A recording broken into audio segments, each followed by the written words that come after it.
Alors, vous aurez peut-être été un petit peu interpellé par le titre de cette vidéo. C'est un titre que j'ai voulu un petit peu percutant pour exprimer la réaction que j'ai eue aujourd'hui en lisant le commentaire d'un internaute sur un site qui s'appelle La Menace Théoriste au sujet des SJW, hein, les Social Justice Warriors, et à propos plus particulièrement de la question du féminisme. Alors, pour que tout le monde comprenne bien ce dont je vais parler, je vais faire un petit historique. Donc, il y a quelques mois a eu lieu sur la chaîne YouTube de La Tronche en Biais un débat, enfin un entretien avec pour invité principal, le vidéaste Usul. Usul, donc, il fait des vidéos d'analyse politique. Et à la fin de ce débat, eh bien la salle a pris la parole, il y a eu un jeu de questions-réponses. Puis à un moment donné, une personne a suggéré que l'on fasse parler une femme, puisque les femmes auraient tendance à moins prendre la parole que les hommes. Il y a aussi de ça. Mais oui, il y a manipulation. Mais après, j'aime pas trop, c'est vrai, oui. Non, je réagis, enfin, bon, du coup, on va le dire à voix haute. Quelqu'un dans le chat qui dit « Ah, pour le geste, prenez une question d'une femme. » Et ça donnait lieu donc à un échange un petit peu houleux entre Usul et Thomas Durand, puisque la question était de savoir, mais est-ce que finalement, quand on donne la parole à une femme au nom du fait qu'elle est une femme, est-ce que c'est pas une forme de paternalisme, et est-ce que ce n'est pas une expression indirecte de sexisme d'une certaine manière? En tout cas, je pense que c'est ce qu'a voulu dire Thomas Durand. On va pas aller chercher les gens par la main pour que... On n'a pas la même politique là-dessus. Moi, c'est vrai que j'allais faire la réflexion aussi. Et la position d'Usul était vraiment totalement opposée, était de dire que, bien non, en tant que membre d'une communauté dominée en l'occurrence par les hommes, eh bien, il vaudrait mieux que ce soit une femme qui prenne la parole et qu'on donne la parole davantage aux femmes. On invite tout le monde à prendre la parole, on va pas forcer les uns plus que les autres. Est-ce qu'il y a un noir dans la salle? On va peut-être prendre une question d'un noir aussi. Est-ce qu'il y a un amérindien? Je suis désolé, moi je le fais en général. J'aimerais bien est-ce qu'il y a une personne en fauteuil roulant? Je dis, est-ce qu'il y a une femme pour changer? Oui, ça je le dis. Oui, parce que parfois ça peut être le petit truc qui fait que quelqu'un va lever la main et dire allez, vas-y. Ça nous arrive aussi. Mais c'est vrai que l'injonction faite de dire qu'il faudrait absolument qu'une femme se lève pour poser une question, il y a quelque chose qui est malsain, qui rejoint carrément le social justice warrior. Oui, c'est malsain parce qu'à un moment donné, on se sent fliqué et on se sent décrédibilisé, discrédité parce que c'est les hommes qui posent des questions. Ils sont là et leur question, elle est valide. Mais si vous êtes une femme, levez-vous, et c'est un homme aussi. Voilà, on peut encore prendre 3 questions. Ou 4 questions. Sauf que là, moi, si j'étais une femme, je me sentirais super mal. J'aurais encore moins envie de m'exprimer. Je suis désolé, mais c'est très oui, parce que je me dirais les deux là. Ouais, je suis désolé. C'est non coupable. Suite à ça, s'est enclenché une espèce de chasse aux sorcières sur Twitter, donc proportion gardée, contre Thomas Durand, qui a été accusé en fait de sexisme, de misogynie, au motif qu'il s'était un petit peu insurgé contre cette demande.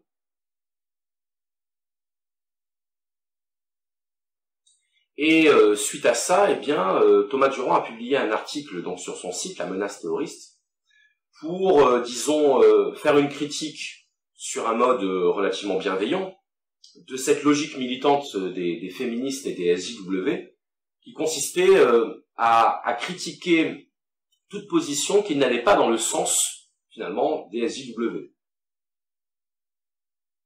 Donc la réponse de Thomas Durand était de dire qu'il se considérait d'abord comme un humaniste, et que, le féminisme s'intègre dans l'humanisme. Il n'y a pas de raison particulière de traiter différemment les femmes que tous les autres êtres humains, puisque, après tout, l'humanisme englobe toute l'humanité. Et donc, sous cet article qui a été publié sur le site La Menace Théoriste, des commentaires ont été faits par des internautes, donc chacun y allant de sa petite réaction. D'ailleurs, je suis intervenu sur ce fil de commentaires, et puis, pour des raisons que j'ignore, peut-être des raisons techniques, je ne peux plus commenter sur ce fil. Les messages ne sont pas envoyés. Et j'ai lu aujourd'hui, puisque je reçois donc les notifications des commentaires qui arrivent encore sous cet article, j'ai reçu la notification d'un commentaire qui a été fait cet après-midi et qui m'a, à vrai dire, complètement stupéfait. Alors, je fais en sorte d'accepter un maximum de points de vue différents du mien, parce que je pense que si quelqu'un a une opinion, ben c'est que, a priori, il a des raisons d'avoir cette opinion. Donc j'essaye de comprendre et j'essaye d'écouter les raisons pour lesquelles on pense ce qu'on pense.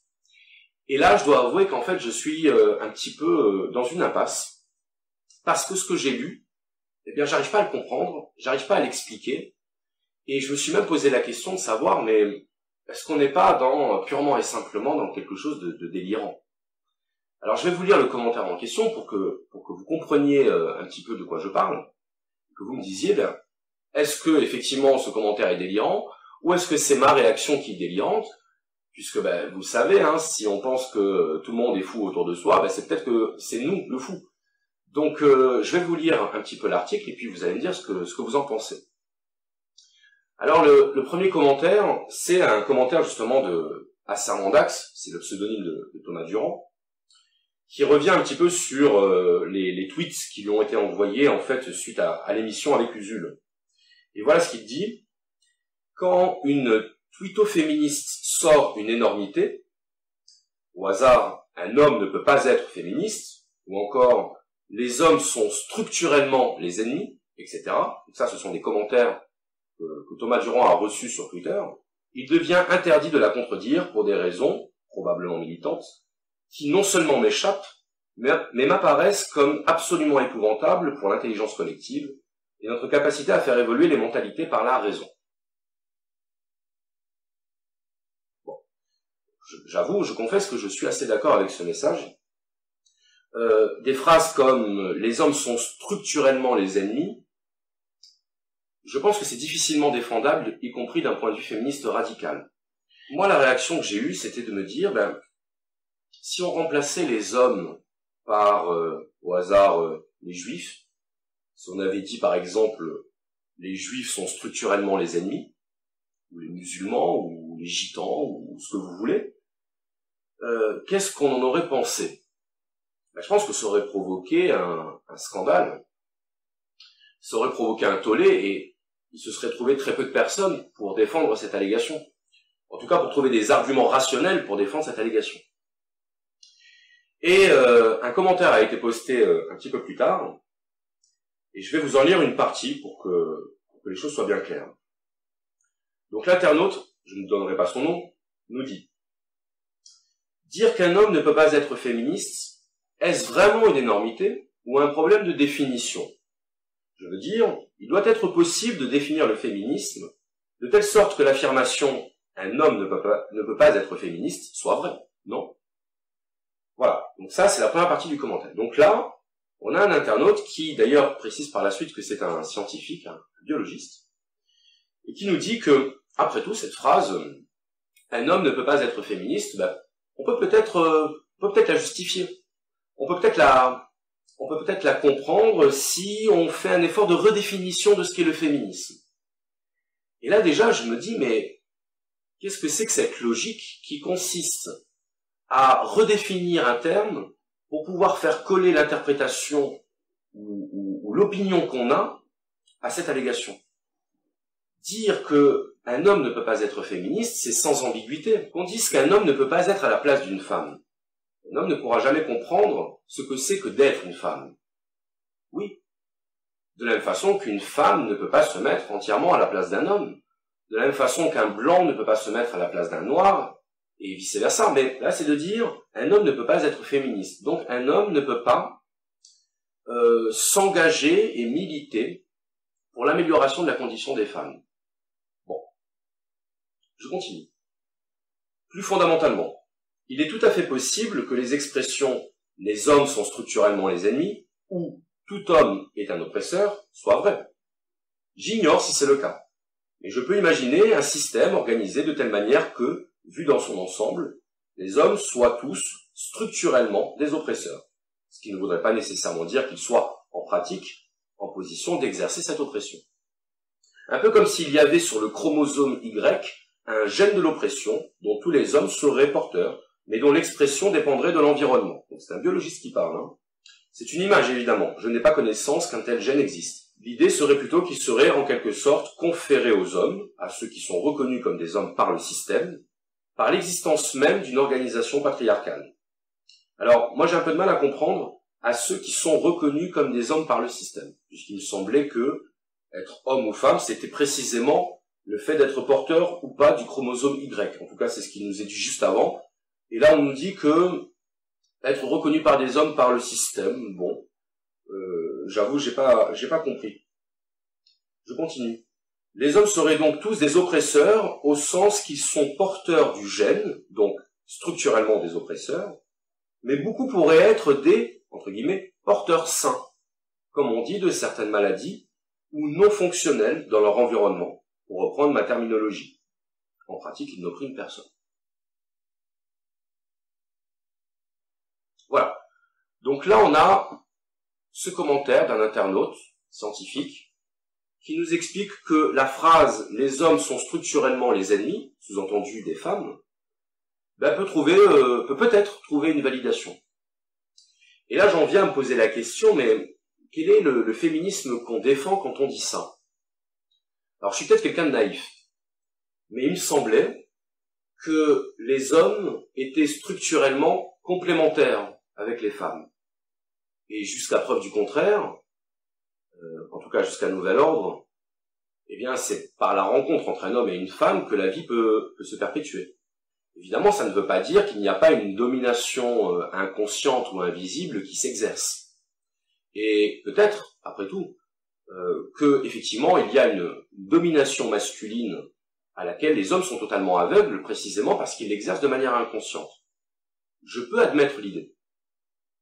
Je pose simplement la question, lorsqu'on dit que les hommes sont structurellement les ennemis, est-ce qu'on milite pour l'amélioration de la condition des femmes?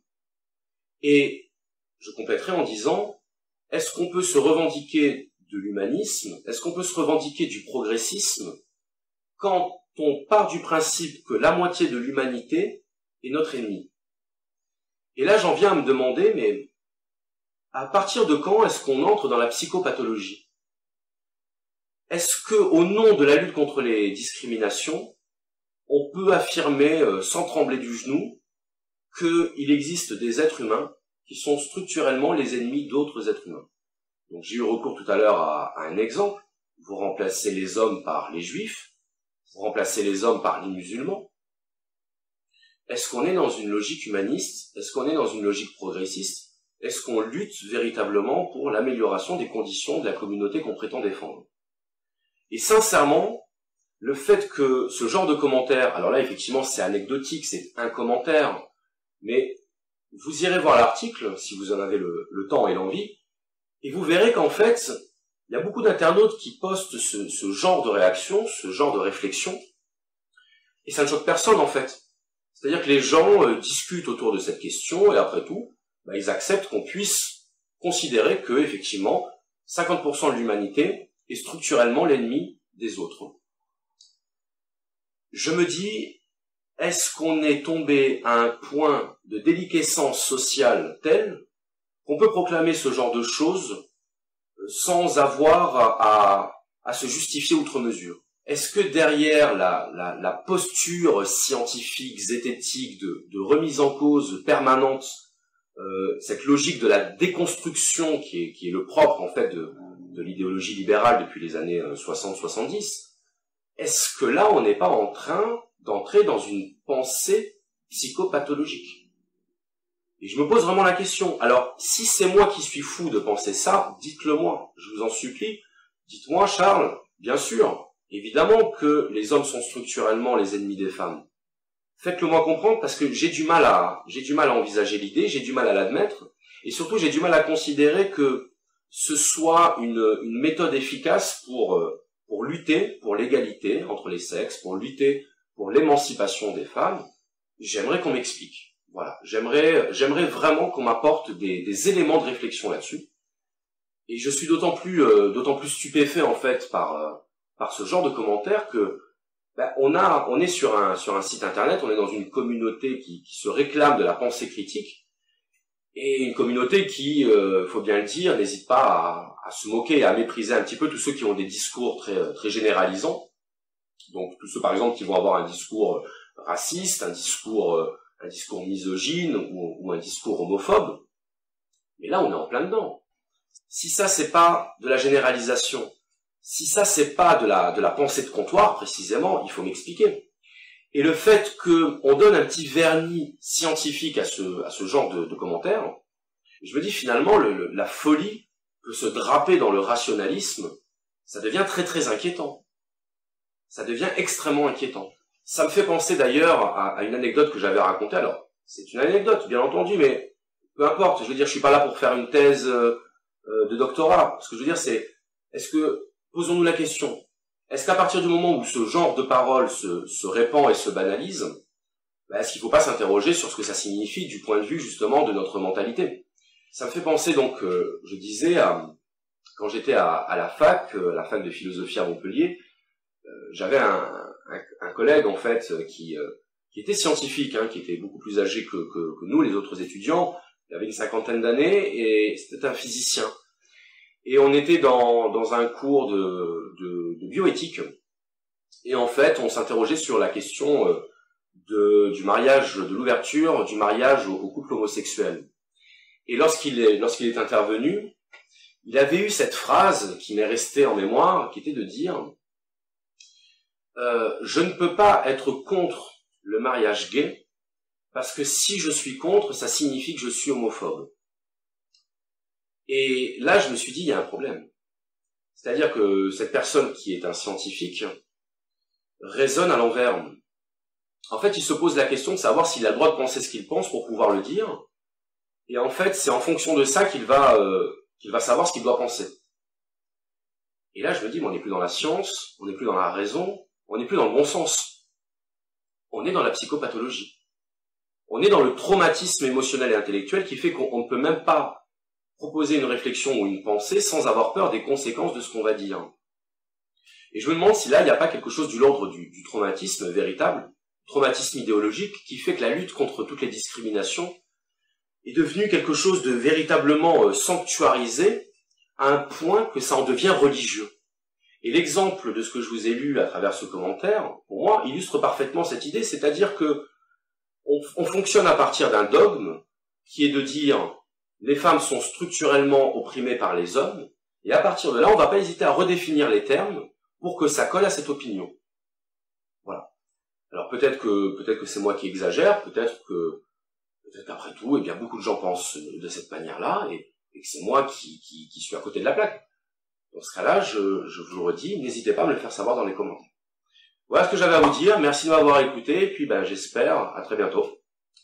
Ciao.